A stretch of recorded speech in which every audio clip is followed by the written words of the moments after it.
ABC Nightly News, Monday, September 10th. Reported by John Chancellor. Good evening. President Nixon today sent a second State of the Union message to the Congress, 15,000 words long and full of proposals. The president called for help in the fight against inflation. He wants action in the energy field, following proposals he's already made. He asked that legislation be enacted for revenue sharing, one of the major elements in his domestic program. The president also warned against cuts in the defense budget. He is dead set against that.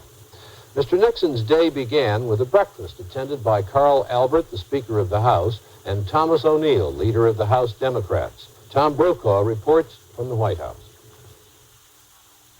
A White House participant described the meeting between President Nixon and House leaders as friendly and positive.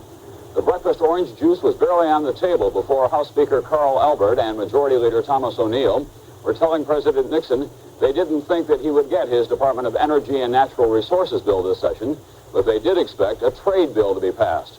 They also indicated that something could be worked out on the president's education and revenue sharing proposals. A White House spokesman said the Democrats seemed to agree that the planned spending for health, education, and welfare was high, but then he added with a chuckle, "I don't know if they thought it was too high." As he did in his formal message, President Nixon stressed his concern about the level of congressional spending, warning that more vetoes are likely.